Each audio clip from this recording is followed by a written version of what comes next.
Saya titip kota Kediri, saya titip kota Madiun, saya titip kota Bandung, saya titip Kabupaten Lamongan, saya titip Kabupaten Pringsewu, saya titip kota Malang, saya titip Kabupaten Muaro Jambi, saya titip Kabupaten Pulau Morotai, saya titip dari khususnya Kabupaten Bandung, saya titip kota Binjai, saya titip Solo ya, titip Solo. Saya titip kota Denpasar, saya titip Kabupaten Tangerang, saya titip Kabupaten Tasik.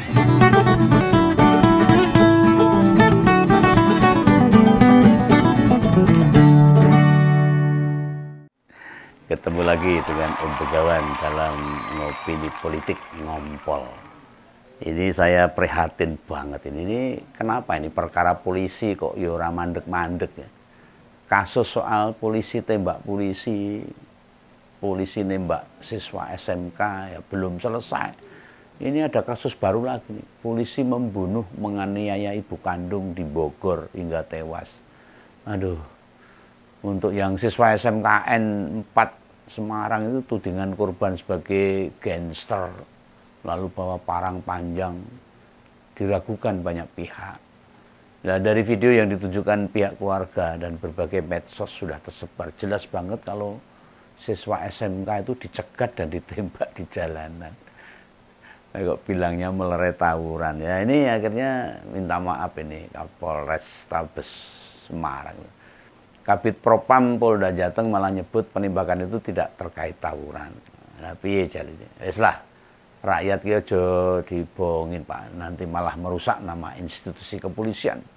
Begawan yakin benar ini masih banyak aparat keamanan yang jejak lurus ke aneh-aneh. Semoga gak akan ada lagi kejadian yang melibatkan oknum-oknum polisi. Tugas mereka itu melayani dan melindungi rakyat, digaji dari pajak rakyat. Bukan untuk merugikan rakyat. Oke. Nah ini di topik episode kali ini Om Begawan pengen ngupas soal pengaruh Jokowi di pilkada atau Jokowi efek. Ya kita itu sudah nggak layak itu sebenarnya membicarakan Jokowi efek.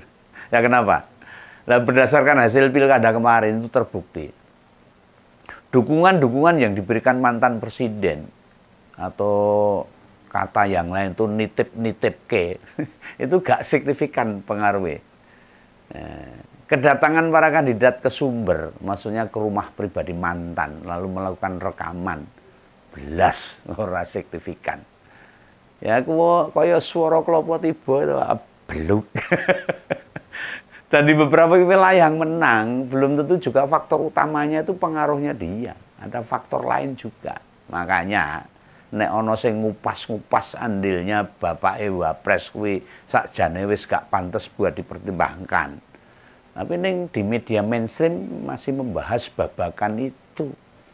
Bahwa di Solo atau Jateng, kemudian Jakarta dan Sumatera Utara itu jelas ada kaitannya. Nah itu cuma 4 daerah itu. Dari 4 wilayah itu di ibu kota yang parah banget hasilnya. Kang Emil sama Pak Sus itu malah koyo tauge neng adunan urapan diaduk-aduk diremet-remet diwolak-walik ora rupa ini. Kalah hanya dalam 1 putaran saja. Maka sekarang sedang diupayakan piye carane kudu 2 periode yang tak bahas kemarin. Itu semua ya cuma nuruti kepentingan mantan aja. Sementara Solo, Jateng, dan Sumatera Utara ada faktor lain yang mempengaruhi. Sehingga orang yang didukung Jokowi menang di sana itu. Di Solo itu jelas faktor relawan. Gibran dan amplop-amplop yang sulit tidak dianggap. Bansos barang ya banyak itu. Di Jawa Tengah masifnya baliho. Dan Pak Lutfi yang sudah kampanye 4 tahun sebelum hari H. Rontek spanduk beras serta nama besar Gus Yassin itu juga layak diperhitungkan. Ini dari 24 wilayah yang di-endorse oleh Pak Mantan hanya 7 yang menang dan 17 itu kalah semua yang di-endorse Pak Jokowi. Jokowi efek tidak berpengaruh di wilayah tersebut itu. Nah, masih ada faktor kemampuan warga desa di Jawa Tengah yang tingkat penerima informasinya kurang, itu yang mengakibatkan jagoan dari PDIP itu kalah. Dan jagoannya Pak Jokowi bisa menang. Itu saja Pak Andika sama Mas Hendy bisa tembus 40% loh. Ya ampuh banget. Lalu masih ketambahan tuh di Solo sama Jateng, polai keluarga mantan wis kaya ngereok. Sehingga bila hanya ketemu sekali, hanya salaman, lalu kayak taping atau rekaman seperti ngompol sembari salaman, itu gak akan ngefek apa-apa. Tapi yang kita lihat, yang kita amati itu, Pak Jokowi itu melu blusukan itu. Di sekitar Jawa Tengah, di Solo, melu kampanye terbuka, melu konvoi di beberapa kabupaten. Pas dukung Pak Lutfi sama Gus Yassin. Kan kita ada itu video berbagai calon kepala daerah dengan bermodal omongannya Pak Jokowi. Pak siapa itu? Saya titip Kabupaten Tangerang ya. Saya titip Provinsi Jambi, saya titip Kabupaten Banjar itu. Saya titip Kabupaten Bungo dan lain sebagainya. Itu Pak Jokowi titip-titip itu. Nah, yang rodok kaget pas saya dengar saya titip Kabupaten Lamongan. Ini bayangan Om Bengawan tuh kelingan warung Lamongan di berbagai tempat atau soto Lamongan tuh. Ini marahi lapar ini. Lah daripada bilang titip Kabupaten Lamongan, lah mbok pilih saya titip bebek goreng. Atau pecel Lamongan, malah lebih jelas bikin marek. Nah, keoknya kandidat-kandidat yang nemui Jokowi, padahal sudah dititipkan, menandakan bila wis tidak ada ngefek blas. Jokowi efek di beberapa wilayah sudah tidak digubris oleh masyarakat. Ya termasuk di dalamnya. Jadi orang dekatnya pun nggak jaminan menang. Misal nih, mantan ajudan Bu Iriana di Kota Bogor, keok tuh di pilkada.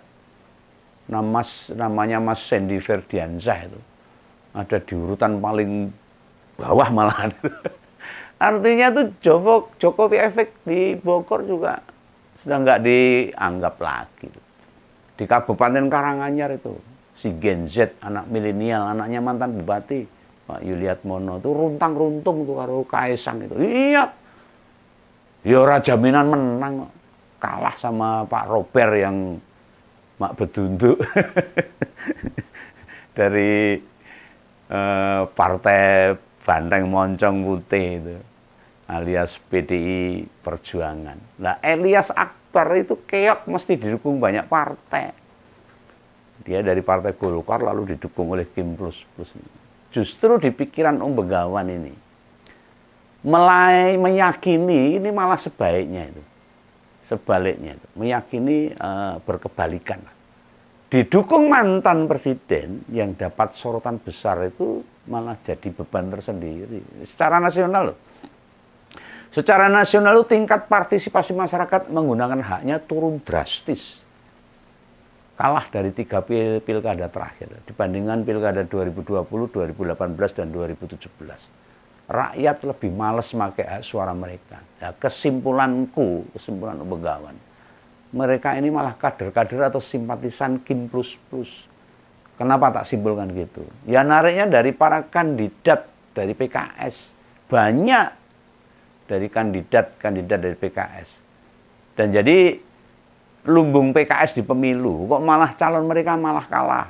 Itu tarik awal dari mengapa Om Bengawan mengatakan bahwa yang melakukan partisipasi yang kurang dalam pilkada itu mulai dari kader-kader PKS. Di Bogor, di Kota Bekasi, di Jakarta, di Jawa Barat, hingga Kota Depok yang 20 tahun dipegang oleh PKS. Semua kandidat PKS rontok. Yang parah ya Depok itu. 4 kali pilkada itu. Mereka tak terkalahkan di Depok. Sampai sekarang baru kali ini roboh. Padahal pemilu kemarin tuh mereka masih menang loh. Pemilunya masih menang. Nah, apabila sendirian saja menang, dibantuin partai lain, kudunya kan lebih mudah ngalahin lawan mereka. Nah, di sini letaknya. Justru kalah. Nah, ini bisa saya simpulkan bahwa banyak kader dari Kim Plus Plus itu tidak menggunakan haknya, partisipasinya dalam pilkada berkurang. Nah, kader dan simpatisan PKS yang melihat dukungan Jokowi serta merapatnya partai ke pemerintah menimbulkan antipati para kader. Akhirnya ya nyoblos musuh ya mau, nyoblos kader ya males, akhirnya golput. Makanya tingkat partisipasi saat ini rendah banget. Nah, kondisi itulah yang justru membebani. Ini kembali ke soal Jokowi. Jokowi efek dan sebagainya. Pasti semua calon kepala daerah maupun wakil kepala daerah yang sempat ketemu itu bersalaman. Membuat rekaman untuk dibuat kampanye lah. Kemudian memviralkan rekaman itu. Mungkin ya nyetak baliho gede-gede biar dilihat warganya. Atau postingan di medsos diiklankan. Biar nyebar kemana-mana gitu loh. Saya didukung mantan gitu loh. Akhirnya ya itu tidak membantu sama sekali. Kenyataannya dari 24 wilayah yang di-endorse Jokowi hanya 7 yang menang. Itu pun bukan karena seluruhnya karena Pak Jokowi. Bukan karena mantan presiden. Tapi ada dukungan-dukungan lain sehingga kandidat itu menang di wilayah itu. Pendukung mereka bisa bersikap sebaliknya. Malah memilih lawannya ketika kandidat itu di-endorse oleh mantan presiden. Karena gak milih lawan ya gak gunakan hak pilihnya sekalian, mergo suntuk, wegah, males gitu loh. Yang saya sebutkan tadi sehingga hak partisipasi pemilih jadi rendah. Lah apa dukungan banyak partai masih kurang. Nah, ketika ada di Kim Plus Plus itu, terus naik bawa-bawa Jokowi, maka begitu jadi kepala daerah, apa yang masih tetap akan dapat bantuan juga? Kan ya tidak otomatis begitu loh. Orang-orang atau kandidat yang tidak didukung mantan, untuk efeknya mereka terlihat jadi kayak pejuang yang tidak mengandalkan apapun. Lawang anaknya Mas Pram itu loh di Kediri, yang nyalon di Kabupaten Kediri itu, gak ada tuh sebut-sebut nama bapaknya. Pada nggak tahu itu anaknya Mas Pramono Anung yang sekarang memenangkan gubernur di DKI itu, atau dibangga-banggakan, dibesar-besarkan. Karena begitu bertugas atau terpilih, semua tantangan, kendala, hambatan bakal dihadapi sendiri. Dan menang kembali itu anaknya Mas Pram di Kabupaten Kediri sebagai bupati. Tanpa endorse bapaknya itu. Nah, orang tua atau partai pendukung, apalagi sekelas mantan presiden, itu gak akan nimbrung-nimbrung membantu dalam memimpin wilayahnya. Ya lihat saja nanti di Solo atau di Jawa Tengah. Perkembangannya tidak akan berjalan signifikan. Tidak seperti yang dikarepke. Kok dikarepkan? Yang diharapkan rakyat lah. Koyong legan golek momongan wae. Ya depono dhewe ya. Mas Respati sama Mbak Astrid kan ya duwe kemampuan, ya silahkan segala tantangannya dicari solusinya sendiri. Jangan minta bantuan lagi ke mantan, karena mantan sudah bukan presiden lagi. Anaknya jadi wakil presiden, tapi semua kebijakannya pada Pak Prabowo. Apa bisa nembus Pak Prabowo? Untuk memberikan fasilitas yang cukup untuk Jawa Tengah dan Solo, ya pasti harus jalan sendiri. Misalnya nih 17 program prioritas, itu gak akan bisa diselesaikan dengan cepat loh. Kementerian yang sekarang itu di bawah komando Pak Prabowo, jangan salah.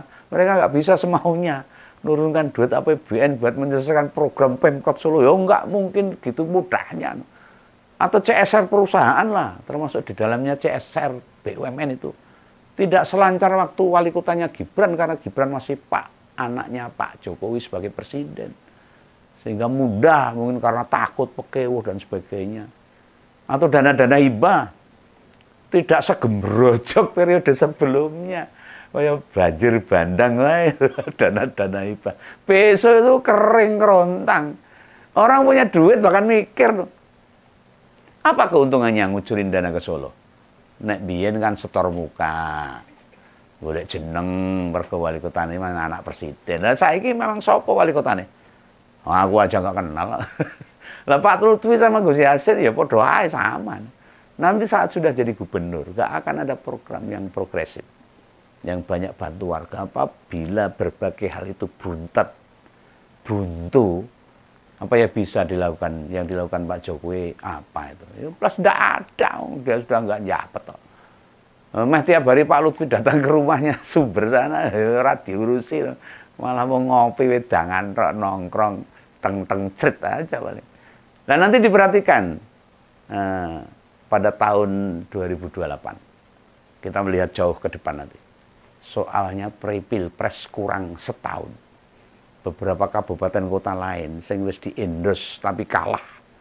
Misalnya ada kota Bandung, ada Kabupaten Muara Jambi, Kabupaten Pringsewu Lampung, Temanggung Jawa Tengah, lalu juga Kabupaten Landak Kalimantan Barat, dan lain sebagainya.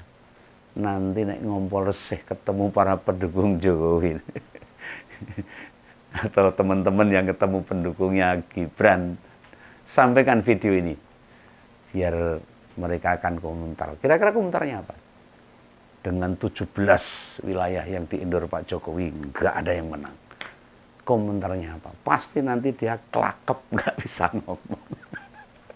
Itu ya, ini saya nggak ngadu-adu ini. Ini hanya pesan untuk kawan. Semoga masyarakat semakin cerah, supaya masyarakat bisa melek politik dan tidak dibohongi oleh para politisi politik. Sampai jumpa di lain kesempatan. Dadah.